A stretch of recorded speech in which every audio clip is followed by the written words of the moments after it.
सर्व कल्याणकारी पवित्र जीवों का मैं परमात्मा के असीम आनंदित जगत में सप्रेम सहृदय स्वागत कर रहा हूँ, वंदन कर रहा हूँ। कृपया ओम हिमांशु श्री का हार्दिक वंदन, नमस्कार, प्रणाम स्वीकार करें।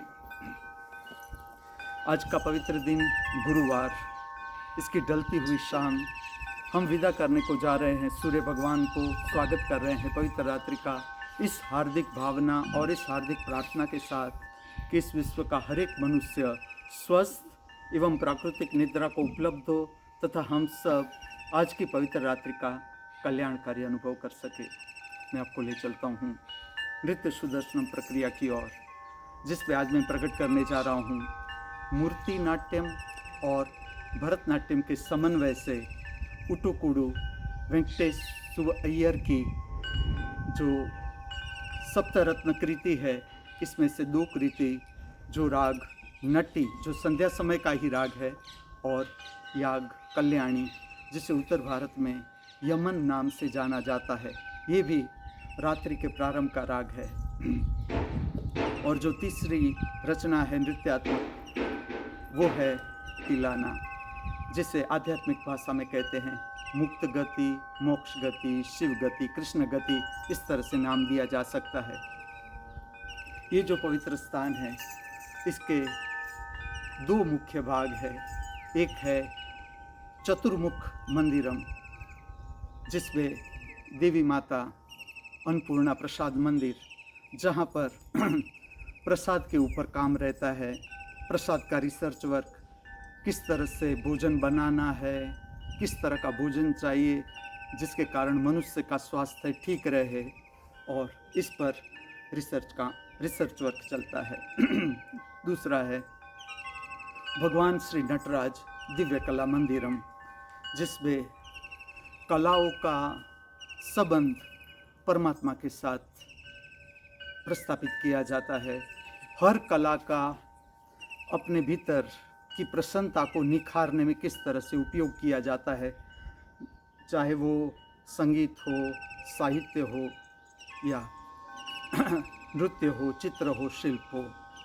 तीसरा मंदिर है महर्षि पतंजलि योग मंदिरम, जिसमें योग का अभ्यास, योग का रिसर्च वर्क। और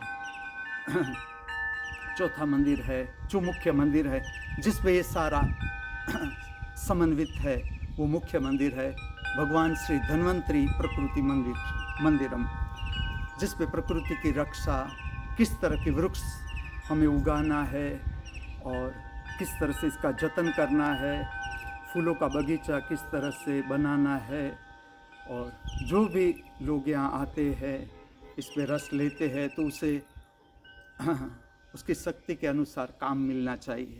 इसके साथ जुड़ती है दिव्यश्री महामृत्यु महामृत विश्वविद्यालय, जिसमें 13 स्कूल है, जिसकी मुख्य स्कूल है the school of spiritual science.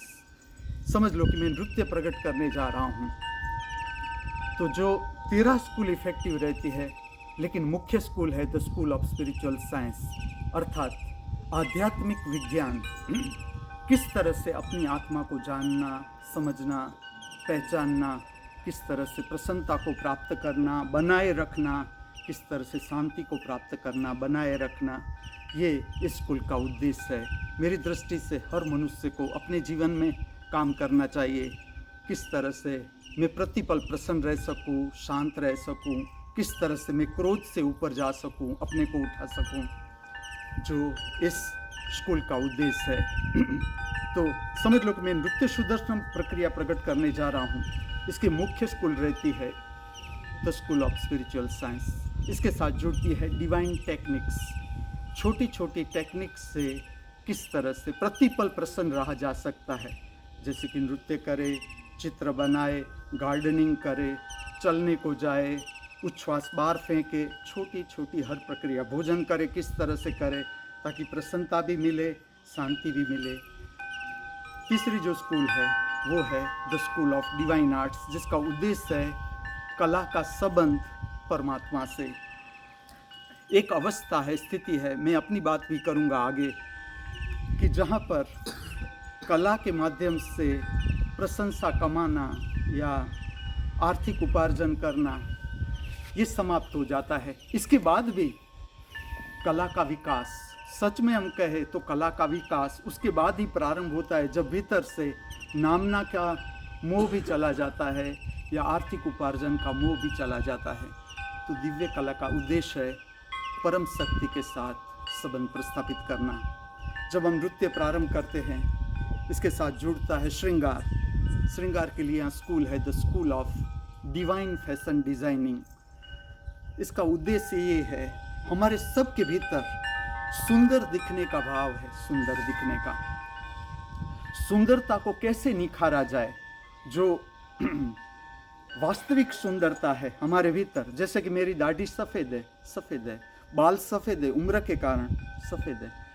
अब इस उम्र में मेरी सुंदरता किस तरह से निखरती है या निखारी जा सकती है, ये स्कूल का अभ्यास है। पूरा का पूरा आप जो श्रृंगार देखते हो, ये जुड़ता है the school of divine fashion designing. किस तरह से पवित्रता, जो श्रृंगार है, इसमें पवित्रता को किस तरह से प्रकट किया जाए, ये इसका उद्देश्य है।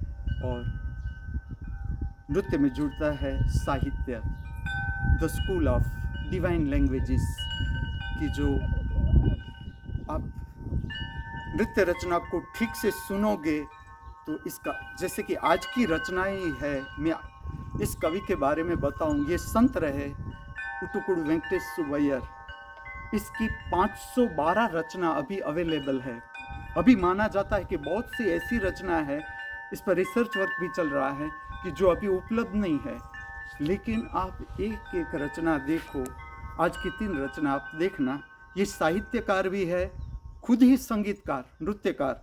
पूरा नृत्य का कंपोजिशन भी ये संत का है, कविता भी इस संत की है, और नृत्य का कंपोजिशन भी, कौन सा राग चुनना, कौन सा ताल चुनना, और इतने माहिर नृत्यकार कि जिसे हम कॉम्प्लिकेटेड ताल कहे, इसमें आप इसकी रचनाएं देखो, अद्भुत रचनाएं।